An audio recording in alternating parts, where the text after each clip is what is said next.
Assalamualaikum warahmatullahi wabarakatuh. Waalaikumsalam warahmatullahi wabarakatuh. Bagaimana kabarnya hari ini? Baik. Sehat? Sehat. Awali bil barakah supaya belajar hari ini kita mendapatkan ridho dan karunia Allah dengan pembacaan doa yang dipimpin oleh ketua kelasnya. Silakan. Bersiap belajar, mari kita baca doa, baca hati, mulai.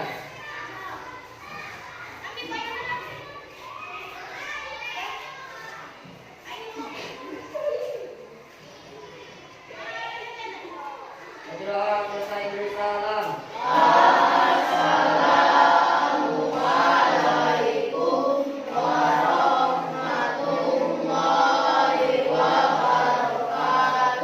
Waalaikumsalam warahmatullahi wabarakatuh. Baik, kita absen dulu ya. Siapa yang tidak hadir hari ini? Oji, dapat tiapmu. 3 orang ya. 4 keterangannya apa? Izin sakit. Dapat izin. Apa izin? Apa lagi? Sakit. Kamu sakit. Oji dan keterangan. Izin tanpa keterangan yaitu alfa ya. Salah sedia. Oke, siap. Adik-adik, kita bertemu lagi hari ini dengan seperti biasa pada pelajaran akidah akhlak. Akidah akhlak, bahwa hari ini kita lanjutkan pembahasan yaitu tentang kodo dan kodar. Baik, sebelum Bapak lanjutkan 3 yaitu kodo dan kodar. Sebelum Bapak nanti lanjutkan apa itu kodo, apa itu kodar, hikmahnya apa dan lain sebagainya, terlebih dahulu Bapak tanya, ada yang tahu nggak apa itu kodo? Hukum ketetapan Allah, kita dari kehendak Allah. Allah. Kalau kodar? Kodar apa itu kodar? Nah, baik. Pengertian dan perbedaan kodo dan kodar Allah Subhanahu wa Ta'ala. Silakan, ada yang penting dicatat. Baik. Pengertian dan perbedaan kodo dan kodar Allah Subhanahu wa Ta'ala. Apa itu kodo? Menurut bahasa, kodo memiliki beberapa arti, yaitu hukum, ketetapan, perintah, dan kehendak. Sedangkan qadar berarti kepastian, kuasa, nasib, dan ukuran. Menurut istilah, kodo adalah iradah Allah Subhanahu wa Ta'ala pada ajali tentang segala sesuatu yang ada di bumi ini dengan segala keadaannya. Misalnya, apakah kita kelak menjadi orang alim atau berpengetahuan, itu adalah kodo yang bisa dirubah.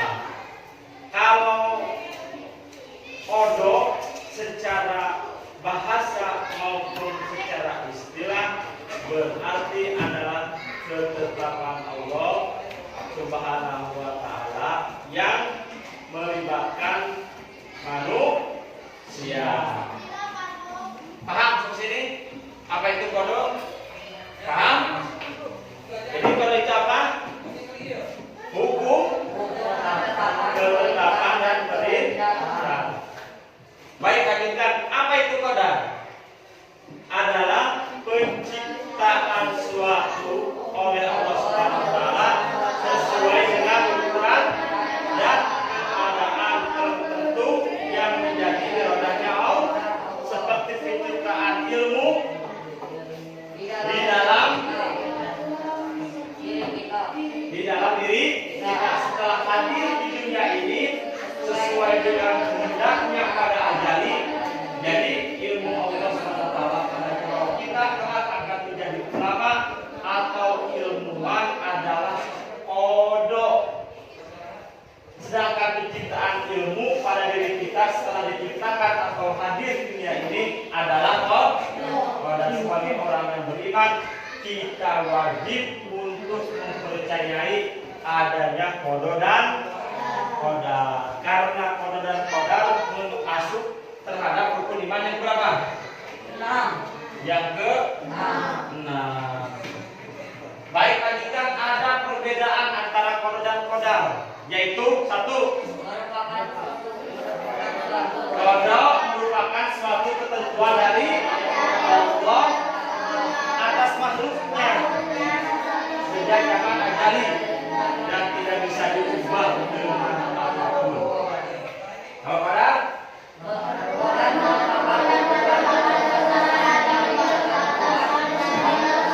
itu ada perbedaan. Kalau qada merupakan suatu ketentuan dari Allah Subhanahu wa ta'ala terhadap makhluknya sejak zaman azali dan tidak bisa diubah dengan apa?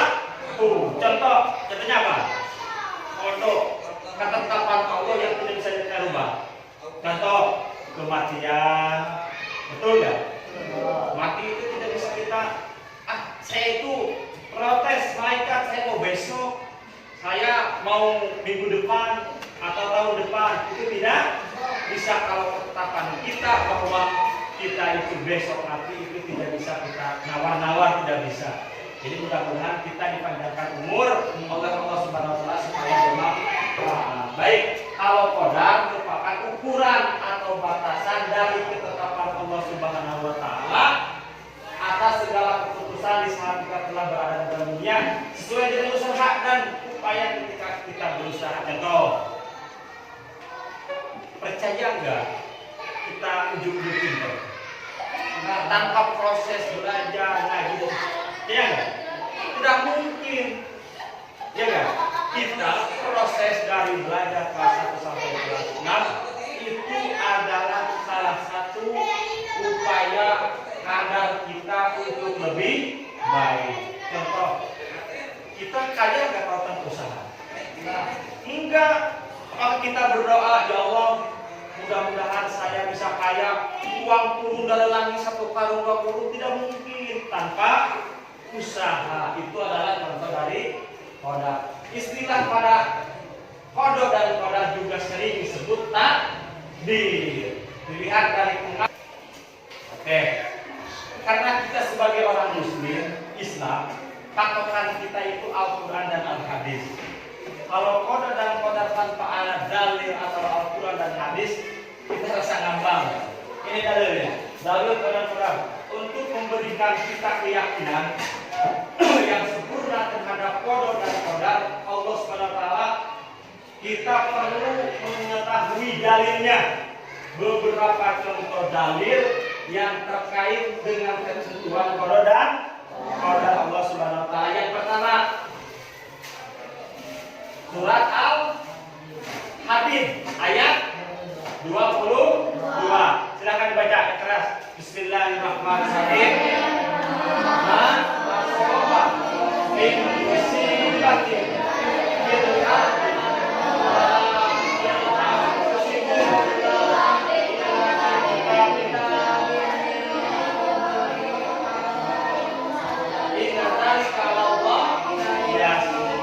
artinya bencana yang dan kita sendiri semua karakter tulis dalam kitab Allahul Mahfud. Sedang kami menentukan kami sungguh yang demikian itu mudah bagi yang pertama. Yang kedua,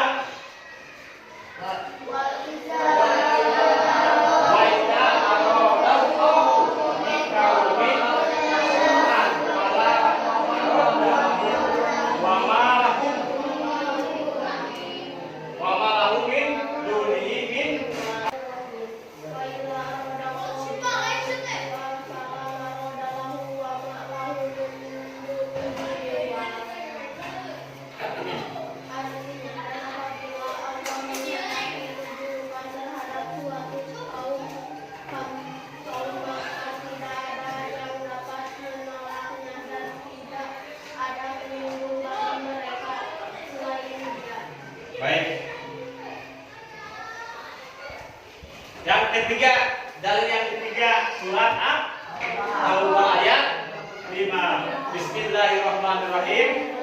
Qul la yusibana illa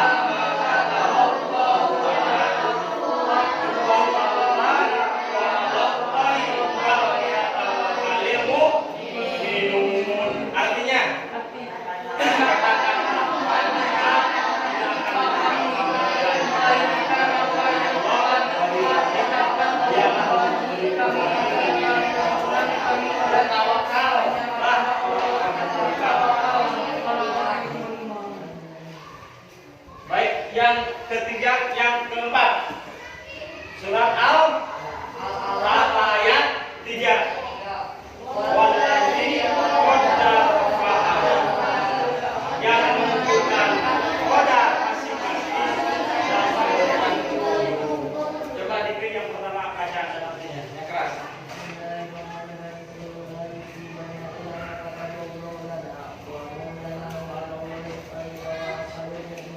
Artinya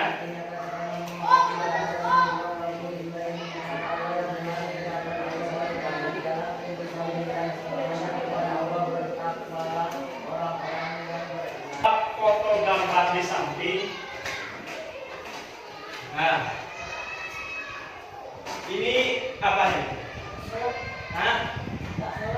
Nomor apa? Ini adalah prestasi. Kalau yang ini menikah. Kalau ini bencana. Dari 4 gambar ini tadi Bapak sudah sampaikan ada qadar mu'allaq dan ada qadar mubrom. Jadi 4 contoh ini mana yang memasuki mu'allaq dan mana yang mubrom. Menjadi 2 macam, yaitu yang pertama takdir mu'allaq, yang kedua takdir mubrom. Takdir mu'allaq adalah takdir yang dapat diubah oleh manusia, seperti orang yang sakit berobat jadi sembuh, orang yang miskin bekerja keras menjadi kaya. Ya, sedangkan takdir mubrom yaitu takdir yang tidak bisa diubah, sebagaimana contoh jenis kelamin manusia kematian. Nah, tugasnya adalah contoh yang gambar di samping ini kejadiannya mana yang mu'allaq dan mana yang mubrom. Baik, 3 kelompok silakan kerjakan. Para orang mana yang masuk gambar di samping ini mu'allaq dan mana yang masuk di mubrom. Tadi penjelasannya sudah kami ditulis di sini ya. Silakan ditulis mana yang masuk mu'allaq, tadi kan sudah penjelasannya ditulis. Ya. Kejadiannya prestasi itu kan bisa dirubah. Masuknya mana? Kalau kematian masuknya mu'allaq atau mubrom? Nah. Baik.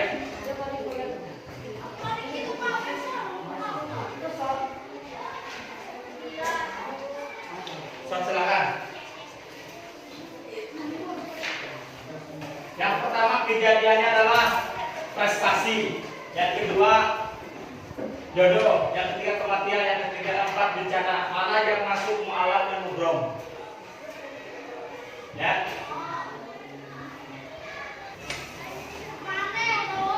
Sudah? Baik. Siapa yang duluan? Cung. Coba titik. Mana yang masuk mu'allaq dan mubrom? Ya, yang gambar nomor 1 yaitu kejadiannya prestasi. Masuk ke mana? Mu'allaq. Kenapa mu'allaq? Karena bisa dirubah. Prestasi itu kan dirubah. Belajar, prosesnya belajar, tekun, giat. Ketika kita mendapatkan prestasi itu berarti hasil dari jerih payah kita, jerih payah kalian, sehingga bisa menjadi prestasi. Itu masuknya terhadap mu'allaq.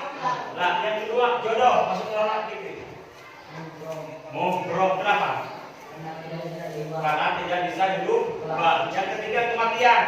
Coba kain untuk kainnya masuk mana? Mu'alaf atau mubrom? Mubrom. Kenapa? Karena tidak bisa dirubah. Dirubah. Yang keempat adalah Bencana. Coba Ben, masuk mana Ben? Bencana. Masuk ke mana mu'alaf atau mubrom? Mubrom. Mubrom. Kenapa? Karena tidak bisa dirubah. Karena ini adalah ketentuan dari Allah Subhanahu. Jadi paham? Sampai sini sudah paham ya? Paham. Baik, kita Bapak simpulkan bahwa qada dan qadar itu, kalau qada itu ketentuan Allah yang tidak bisa dirubah, yaitu mu'alaf dan mubrom. Kalau mu'alaf adalah ketentuan Allah yang tidak bisa dirubah, seperti kita berusaha miskin menjadi kaya itu dalam proses. Yang kedua adalah seperti kita proses belajar kaya itu adalah masuk pada tolak. Yang kedua adalah mubrom. Mubrom itu tidak bisa dirubah, seperti kematian, bencana, jenis kelamin. Itu adalah mubrom. Mungkin sampai sini sudah paham. Baik, terima kasih atas waktunya dan perhatiannya. Mudah-mudahan kita mendapatkan ilmu yang bermanfaat. Amin.